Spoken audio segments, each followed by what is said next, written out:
Welcome back to the ESPN HOOPS and HITS podcast presented by Tab. I am the Scope, joined by my man, the Grub. You all right, mate? You good? I'm okay. We'll get through. We'll get through the episode. You're obviously a lot better than me wearing the Eagles shirt. But before we start this show, mate, here at Hoops and Hips, we just want to send our condolences to everyone that's been affected by the fires over in LA. The devastation has gone all the way through the city.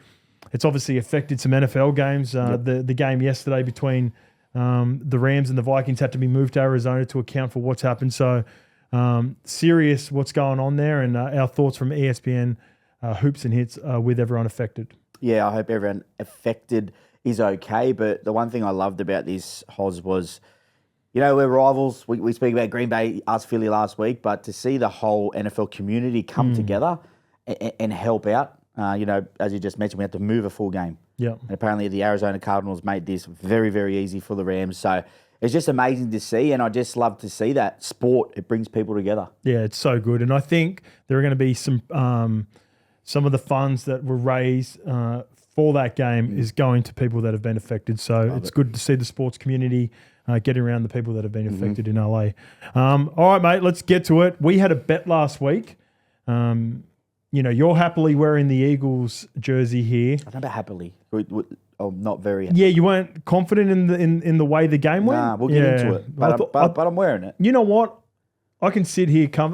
We were brave. Yeah. The better team won, don't get me wrong. But there were some moments where I'm a little bit more optimistic about where we can go next year with some free agent signings. But the bet is a bet. And our man, producer Shabs, has come up with an absolute doozy here. So the bet was profile, social media, Instagram's my main one, so that's where I'll be changing it for you. Eagles player of your choice. And I don't know if you can see it here, and it's not too blurry. That's a picture of Cooper DeJean, the rookie phenom. Oh, that's gone now, too, by the way. Here he goes. He's back. I like it. With my head on top. Shabs has done a really good job there. Some really good editing. I'm actually not hating this. This is like, you know, I've lost worse bets before. What do you think of that? I got two questions. Well, one's a statement. That looks like Toby Sexton, the halfback from the Bulldogs. And you look at all right, but is that Euroscope? That's I've heard Euroscope. heaps about Euroscope. Yeah, heaps. Euroscope was up to no good. When you're rocking that mo like that, you're up to no good over there. That stinks of France. That's the south of Love France. It. Love it. South maybe of a little bit of travel into Ibiza. So I bet's a bet though. Love it, mate. Your Eagles were going on. They're going to go on till next week, and they've got a big game coming up. But are you ready to get into the show, mate? Let's get into it. Coming up on this show, we're going to talk everything about wildcard. We've got Justin Herbert, where we see him after the Chargers lose to the Houston Texans. The Bills, they started a bit rocky, but then they got into their best work and won comfortably against the Broncos. Lamar gets that all-important playoff win. The Eagles win against my Packers. Jaden Daniels wins his first NFL playoff game in his rookie season. We'll talk about where we view him. The national championship, it's set. Notre Dame, Ohio State. We'll talk about that. The Gypsy King, Tyson Fury retires. And me and you will debate who we think should win the NFL MVP. You ready to go, mate? Let's go. Big one. All right, let's get into it. We're going to start off with Left on Red. And kicking it off on Instagram. So we had a message from Aaron Gox on a post that we put up. Absolute meltdown by Herbert. And the other one from Instagram, Patrick Watson 244. Flattering scoreline. I doubt they'll progress further. And he's referring to the Texans because the Texans are indeed playing the back-to-back champs. So let's talk about Herbert. That's 0-2 in the playoffs now. Devastating loss against Trevor Lawrence and the Jacksonville Jaguars a couple of years ago. They had it all but one and just threw it away. This one, they were never really in it. The Texans just continued to tighten the screws. They were really good, the Texans. That was when we thought Trevor Lawrence was worth 50. We probably don't think that right now. He was starting to live up to Boy Wonder at that point. He was Boy Wonder, but huge meltdown from Herbert. There's no beating around the bush about that. And what I found pretty crazy was he only threw 3 picks all year and threw 4 in one game. But this just goes to show us, Hoz, the difference between the week-to-week of NFL and the playoffs. There's more pressure. You don't get as much time in the pocket. He loves slinging it. And I just feel the 2 times that he's been in these situations, he just hasn't looked the same. I don't know if it's his preparation or what it is, but look, it's hard to win these games. I think it's the pressure. The anxiety? It's got to be. Yeah. Because he looks so uncomfortable in the pocket. He was doing things that he doesn't usually do week to week. Like, I like Herbert. Yeah. I'm a Herbert fan, but you could definitely see there was a little bit anxious. I think Greg Roman, their offensive coordinator, he needs to have a look at himself because they were running the ball well all year. They did not run the ball well on the weekend. Yep. They got away from the Texans really good early, sort of got off to a lead, had to flip the script. How about moving forward, though? Chargers fans, Jim Harbaugh, Justin Herbert, do you think that's the quarterback-coach combination to get that playoff win next year? Strong division. Broncos, Chargers, Chiefs. Oh. Who knows what happens with the Raiders? Tom Brady there now, championship DNA. It's tough. It's a tough place to win. It is very, very tough. You're right. You always know the Chiefs are going to be good. Bo Nix, wow. Yep. Like, talking about the opposite. Look at him in a playoff game. Look at his first drive, Bo Nix. Yep. Over the top. He absolutely shocked. He's got some swag about him, Bo Nix. He's got the swag. He looked calm. But Herbert, I don't know what it is. Someone's got to get to him. And let him know that playoff situations are so different. Yep. And whether that's going to be Jim, I'm not too sure. It has got to change, though, because if that happens again, they cannot give up opportunities like that. I tell you who used to be under pressure, is not under pressure after a win. It's the Baltimore Ravens, and it's Lamar Jackson. This one comes from Twitter, and it's New Era Zach. The Baltimore Ravens are actually running the ball, and it's working perfectly. This one is from RG3. The only team that will stop the Ravens this year are the Ravens. They are built to win a Super Bowl. Ravens run their way to a convincing win over the Steelers. Is this the year for Lamar? Do you think he can at least take the next step? Winning the Super Bowl is going to be tough. Even winning the AFC is going to be tough. Even beating Josh Allen is going to be tough. Where do you see Lamar? How do you see that performance? Because that was clinical against a division rival that they know a lot about. I'm just going to say physical.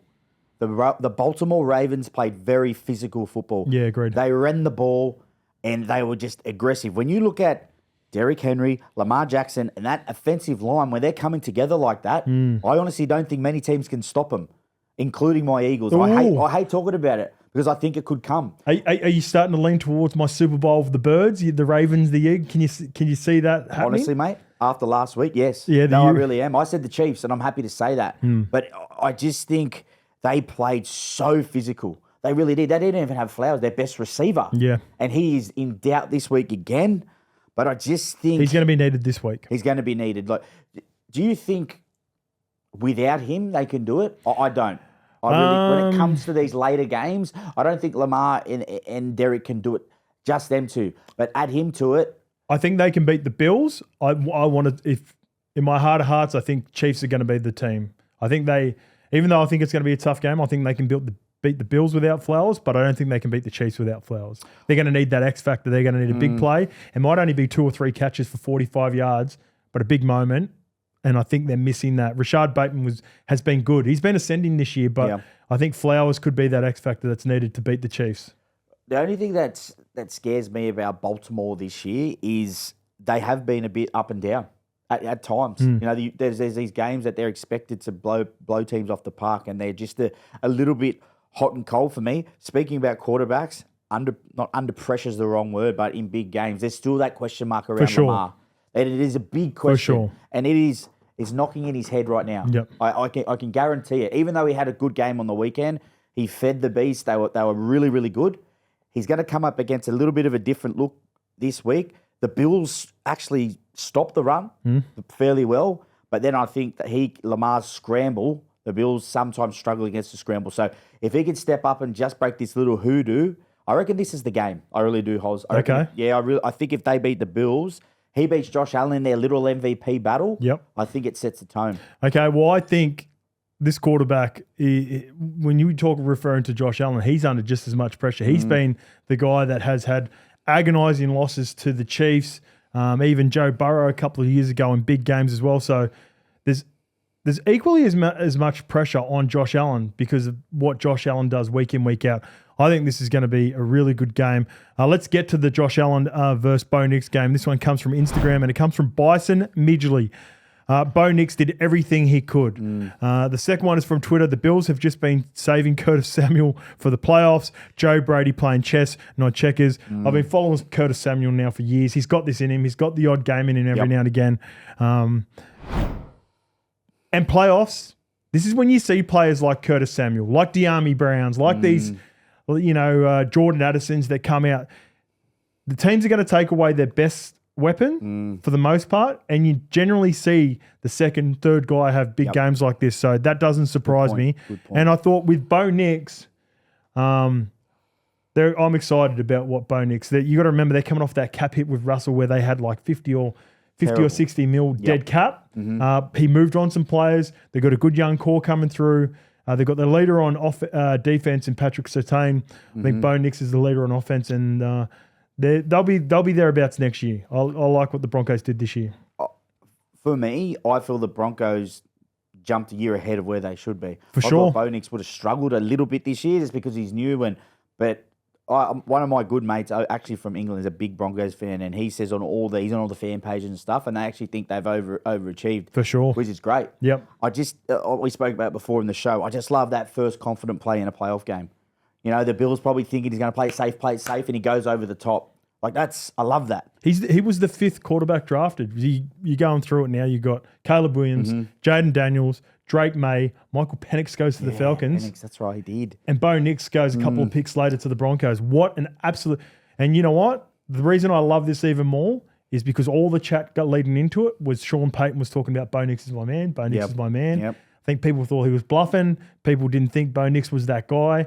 Peyton gets his man. They're starting to build something special around him, and their defense is stingy. It's led by Patrick Surtain. They're going to be really competitive, even though they're with the Chiefs. They're going to make it hard for the Chiefs. Put it that way. Absolutely. Every year. I think they were the number 2 defense in the whole of the NFL this year.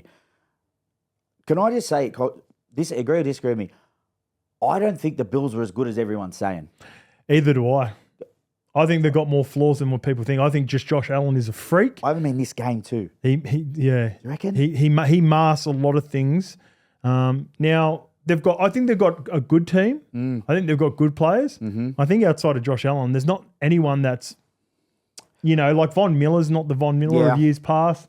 Cook ran the ball well. They're well coached. Cook ran the ball well. They played clock management well. They do most things right, but I think the reason that they keep falling short is because they're missing a couple of difference makers, like the receivers, tight ends, good, not great.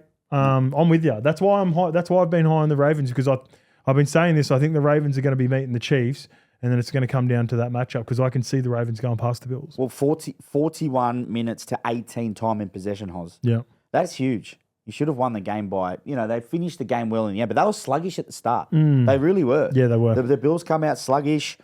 I think the Bills only scored 1 out of 5 red zone appearances. You cannot do that against Lamar. He's going to make you pay. Well, also just watch out for Josh Allen in this game. This will be a game. Step up. Yeah, this will be a game where I reckon they knew they had enough in the tank to beat the Broncos. Yep. They were looking to the following week, and in the red zone when it matters in big games, I reckon that's Josh Allen time. That's where you'll see the best version of Josh Allen. I just think, don't get me wrong, and I'm not taking this win away from the Bills. Everyone will be like, oh, what do you want? What do you want from us? I understand what Bills fans will say. Bills Mafia. Yeah, and I don't want to mess with the Mafia. But they'll be slamming you through the tables, mate. I've already dealt with the Mafia a few times. But no, I'm honestly saying, did they play physical football at home? Absolutely. Cook helped Josh Allen. I think when Cook helps Josh Allen, they're a better rounded team. Yep. But the Broncos come up with some big drops in some crucial moments that could have made them pay. I think the Ravens make you pay if you're not fully on. If you start sluggish. Okay. You start sluggish next week, I think the game's gone. Okay, well, we couldn't have started any worse for the Packers. We fumbled the ball off the kickoff. This one comes from Twitter, and it's NFL Dov Kleiman. The Eagles did not recover that fumble. The Packers got screwed by the refs. Now, I wouldn't say screwed is a good description, and I am a one-eyed Packers fan. I thought we were outmatched. We had players dropping like flies. I didn't even notice. Apparently, diehard Eagles fan producer Shabs reckons Keyshawn Nixon recovered the ball off the kickoff. Now, I've got to go back and watch it. But I didn't see anything from it during the game, after the game. So I don't think it matters. I did not think it matters. I can't believe how brave we were as a Packers fan. Jordan Love is now being questioned.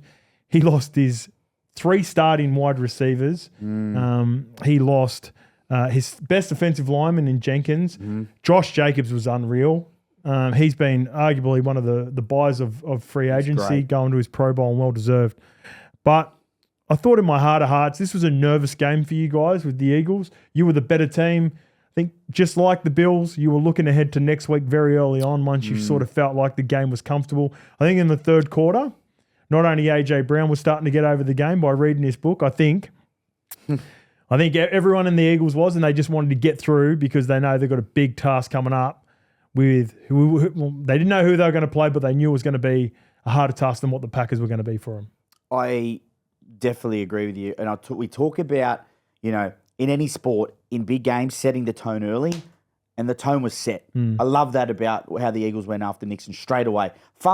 We made him fumble the ball. Even if he's got the ball back, I love that intent. But then, I don't know, Eagles, why this time of the year, why do we get a little bit fidgety? Why is AJ reading poetry?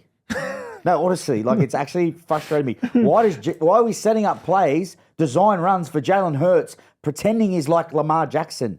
Pass me, Grub or no? Before we get to that, I've got some questions, but let's go with AJ Brown. You're wearing the Devontae Smith jersey. Oh, is that AJ Brown jersey? I'm not going to tell you who this is. Because that's 11. It's old. It's an old one. I was going to say. Who's an old 11? Ooh, old 11.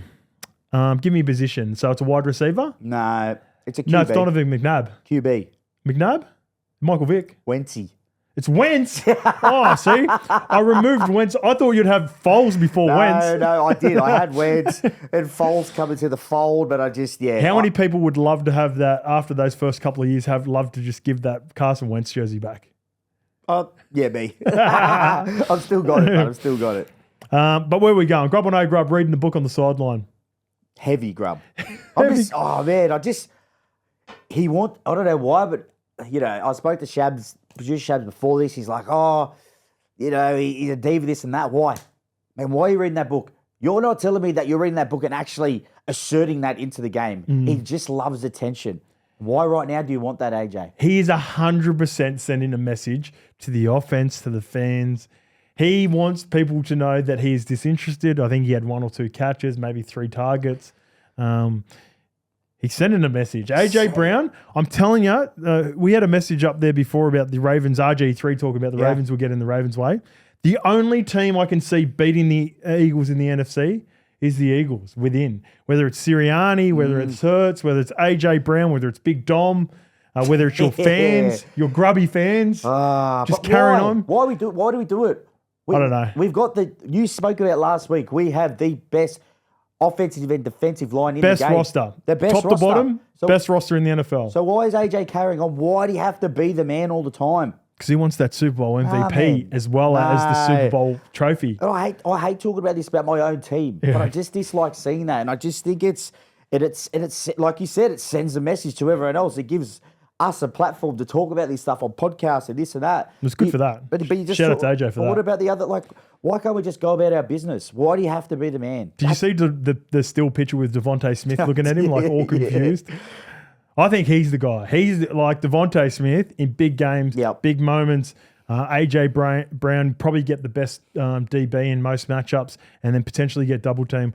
Watch out for Devontae Smith. I feel like he's going to play a big part because eventually, I don't know why you didn't run the ball more with Saquon early on when he was gashing us for 4 to 5 yards every carry. Hit me with a grub or no grub, and I deserve this as well. I'm giving myself a grub. Yes. All right. What do you got? I'm giving myself a grub. I sent the group text a message about, how all year it feels like Allen and Lamar have been going toe to toe. If someone does something big in a game, then Lamar will do it. Or if it's not that weekend, it's the following weekend. I had a prop bet, responsibly of course, on Saquon Barkley for 150 yards. So when he went through that gap, I thought I was betting against my own team. So this is why I'm a grub. Yes. And this is why I deserve Yeah. it. As soon as he hit that gap and then slid, I went, that is your fault. You are a grub scope for betting against your own team. Luckily, I did it responsibly, and it's, I'm not going to cost me the mortgage, of course. Always. For free and confidential support, visit gamblinghelponline.org.au. But Nice. that is a grub act from me, and I'm calling myself out, and I am calling Saquon out as well. You are a grub. Take that to the house and get me another 30 yards, or at least run out. No, mate. What's he doing? Did you hear him in his post? Yeah, I heard it. What if he's right? He's a fast man. He's got wheels. He can do a hemi like that. There goes our season. I know. So I'm saying I needed 28 more yards. Not a grub. I needed you 28 are more. a grub for going against your own team. I've got a question for you. Yeah. A tough one. Yeah, go on. J Love. J-Love. For me, I don't think he's a franchise quarterback. I like him. I like J-Love. The thing that Second tier quarterback now, though. he needs to prove himself. He definitely needs to prove himself. He did lose. We were banged up. We lost our best offensive lineman in Jenkins early. Then we lost Josh Myers at the end, which looked like it was a tricky. Our offensive line was good all year, and then it got banged up at the worst possible time. We lost our top two wide receivers. I feel like the muzzle is on Jordan Love. Now they need to find that happy medium. He's a gunslinger. He's been pulled back. LaFleur tightens up in big games as well. That's something that needs to be. But I think the Packers, $50 million in cap. We're going to let Watson go. We're going to let Dobbs go, I think. And I love that we've been linked to T. Higgins. I think we need a premier wide receiver to come in if we're ever going to be able to tell what Jordan Love is all about. Because we don't have a number one receiver on our team. No. But that's the versatility is what got you through the years sometimes. Yeah. You always spoke about it like big games though. You need that threat. You're right. And even if he's not the threat that's making plays, he's getting double teamed. Yep. For, like we're talking about, the Curtis Samuels to play a role because, the eyes are everywhere else. So you need, even though he doesn't have a big game, you still need to have that big time wide receiver that's going to take some pressure off everyone else. Tell you who doesn't feel the pressure, and it's rookie Jaden Daniels. He leads the Commanders to a win over Baker and the Buccaneers. This one comes from Dave or from Twitter, and it's from Dave BFR. The Hail Mary, now the doink that goes in. Commanders just continue to troll the Chicago Bears. What about the two different paths? You can go down after that after the Hail Mary. Jaden Daniels and the Commanders beat the Chicago Bears. They fall off the cliff. They fire everyone, their coaching staff, some players are going to be let go. And now Jaden Daniels, they go on a run. I think they win about 7 out of the last 8 or 9 games. They win their first playoff game. And they look like they're building something special there in Washington. Our whole show today has been about quarterbacks under pressure in big games. This guy looked the coolest of them all. He did. And he's the youngest. He did. There's something about him. He's laughing in the game when defensive, like when linebackers are coming to crunch him and he runs out, he laughs at him. It's all a bit of a game for him. And it scares me because he's going to be a thorn in the Eagles' backside for a long time. Yes, he is. And I dislike that. But the reason I love this bloke and my favourite player ever is Michael Vick. He reminds me of him a lot. Does he not scare you the way with some of those runs where it's like he puts himself in some tough positions? Like when I think about Jaden Daniels, the one I always go back to is RG3 because his command is there and his career was cut short. Different sorts of players. I think he's a little bit taller, obviously more running quarterback that can throw it as well. But I just worry, but he puts himself in some compromising positions. He does, but I just think with a quarterback like that, as a coach, who was saying it in the call? Tom Brady was actually saying that. He's like, I don't know why these quarterbacks run so much, but not everyone's the GOAT. Sorry, Tom.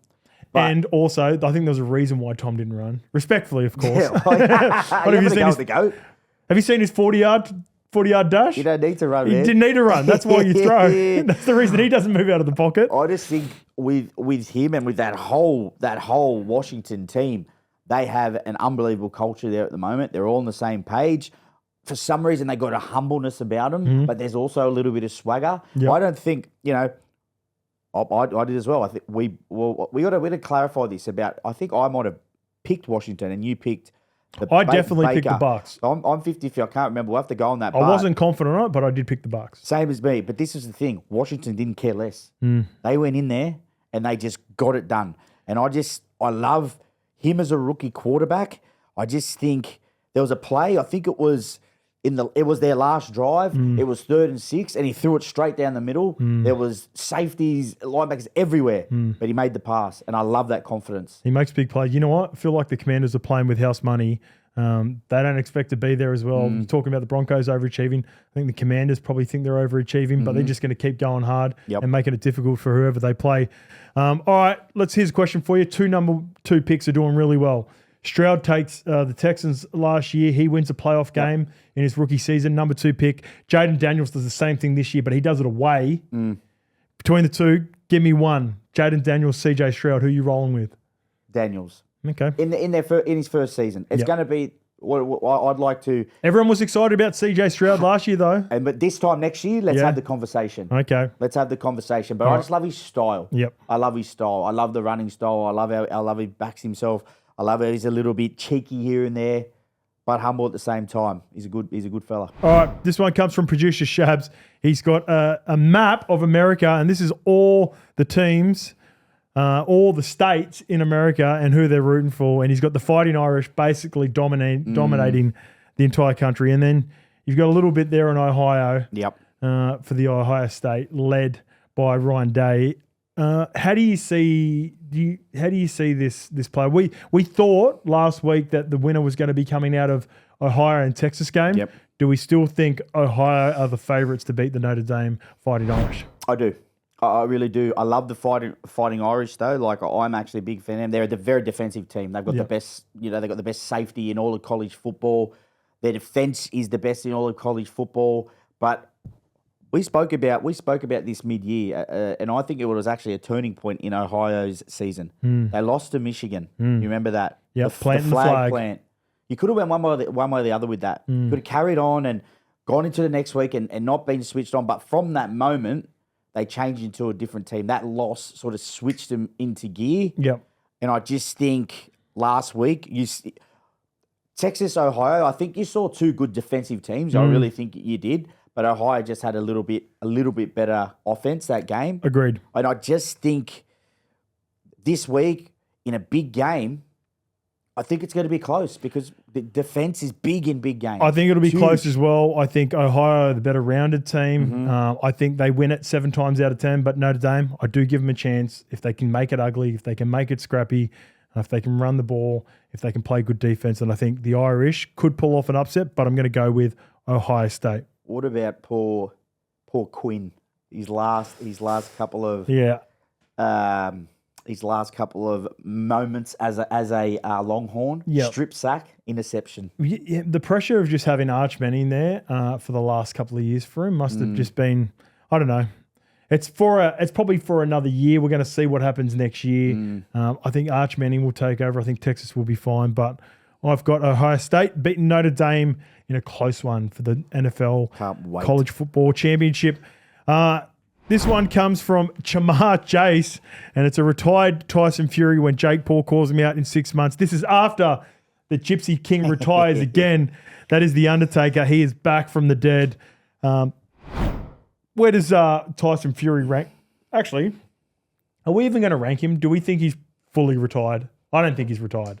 This is my first point. Yeah. He's definitely fighting again. He's fighting again. Let's put that out there. Yeah. I just think watching Tyson Fury, I actually watched a couple of documentaries on him. His mind's ticking constantly. Yeah. He's dealt with a bit of stuff in his life. He's dealt with a little bit of mental health. He said that. It's when he's got time alone and he's not training, that's when he gets himself in the most trouble. So I can't see him retiring. I definitely don't think so. And I just think, and when we speak about where does he sit, I didn't really get to see the likes of Joe Frazier, Lennox Lewis, Foreman, Muhammad Ali, in my time. I hear about them from my grandfather, love them all, but I seen Tyson Fury in this time. So for me, he's easily probably top 10. Yep.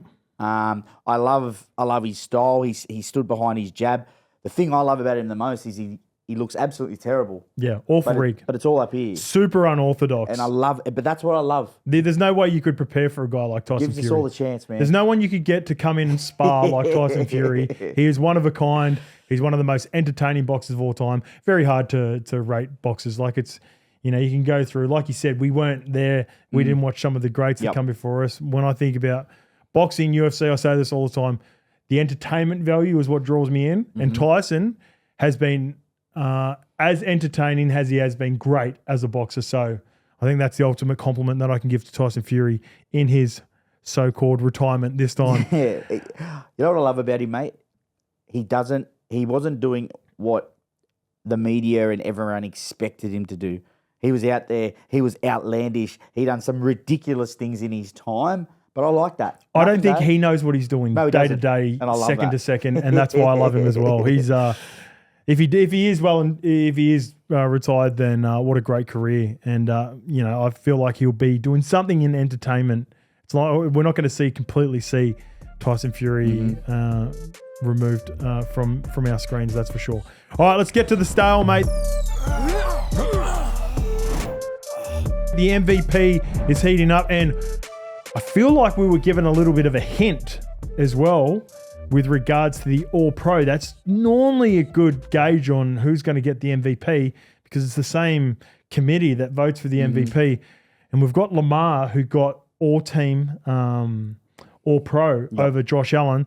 So on Instagram, we got a message from D Hunt 281. Josh Allen and the Bills were tipped to be at the bottom of the competition.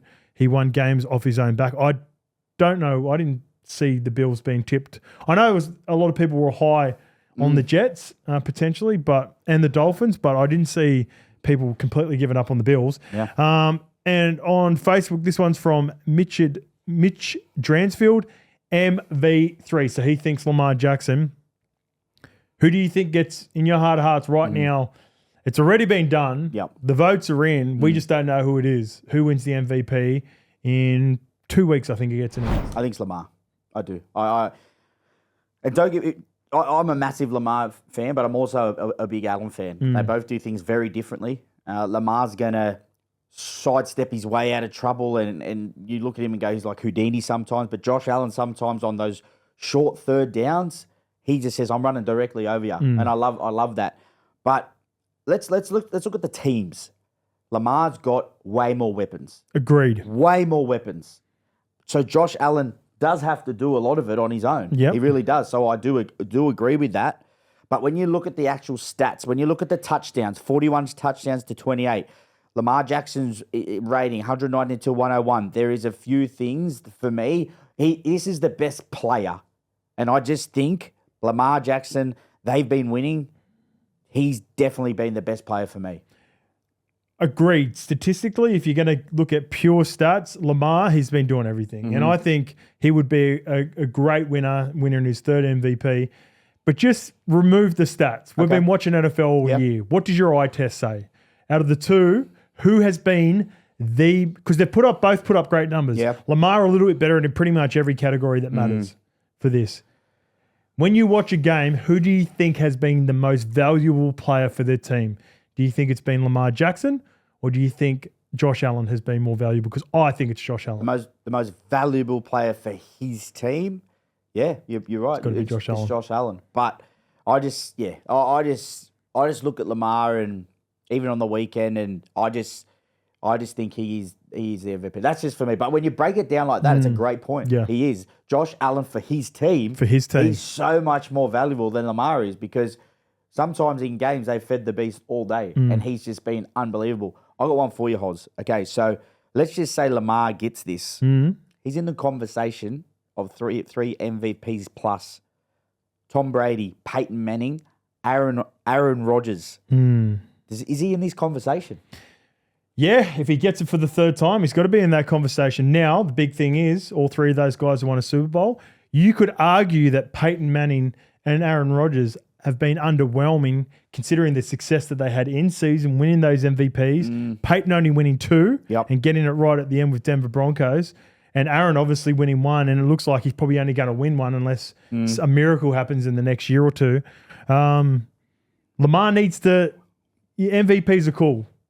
like you want to be the best possible version of yourself, and this is a great representation of it. Yeah. But everyone wants to win Super Bowls, and it doesn't matter.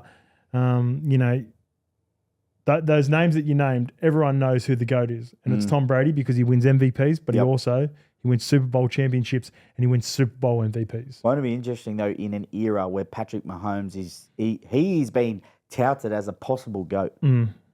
Lamar might have more MVPs than him. Yeah, that's crazy. Isn't that interesting? That's crazy. Yeah. Same division too. The same conference, going up against each other. All right, Lamar Jackson, Josh Allen. We'll see what happens in the next couple of weeks. But it's now time to get to the Pick-6 presented by Tab.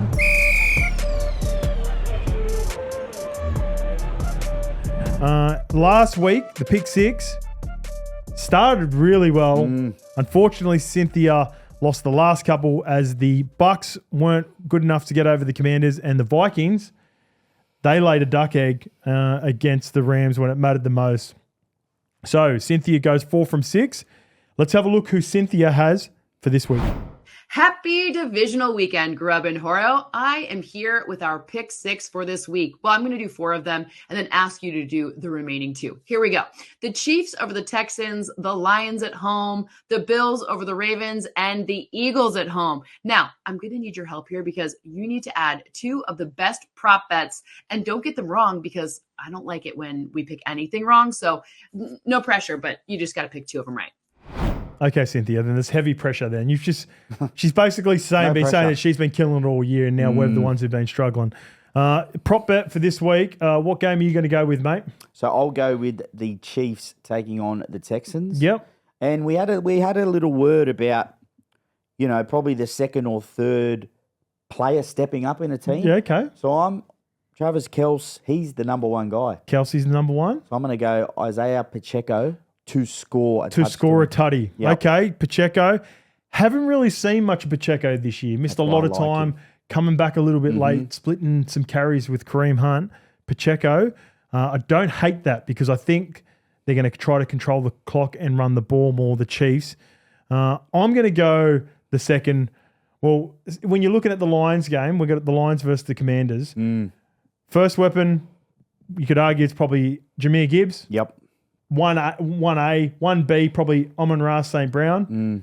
Third weapon, David Montgomery, if he's healthy. No, not going him. What about Sam Laporta? 4th, no.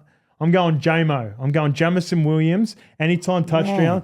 He might only get 3 receptions, but when he gets them, it could be 30 or 40 plus, and he could be taking it to the house. So I'm going to go Jamison Williams. Anytime touchdown for the Lions. You're not here, mate. This is a pressure moment. Cynthia doesn't know me. 5th string guy. Hey. Cynthia doesn't know me. This is how I like to go. And trust me, when it hits, we will be celebrating as a team with Cynthia. You know what this is? This is Euroscope. Yeah, this is You're Euroscope. making some poor decisions again, mate. I tell you what's not a poor decision.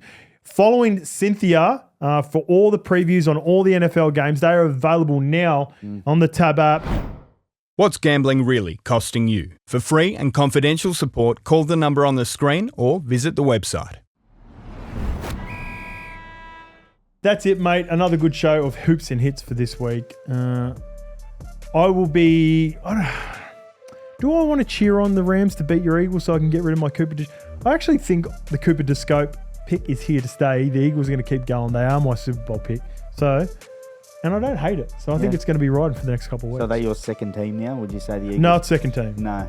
If we're talking about, wanting to be right. And I said all along, it's only you guys getting in the way of yourselves that's going to stop you guys. But I have a feeling the defense, Jalen Carter, there you go. I think the young Rhino, I think he has a big game. I think he's going to be steaming through the Rams offensive line this week coming up. Well, watching the Rams play today, I'm gonna throw out a statement, an aggressive one. Okay. If we lose to the Rams, I'll wear a cheese head for however many episodes you want me to wear one. That's how confident I am after seeing that Vikings-Rams game. Lock it in. We'll see you next week with the cheesehead on next week of Hoops and Hits.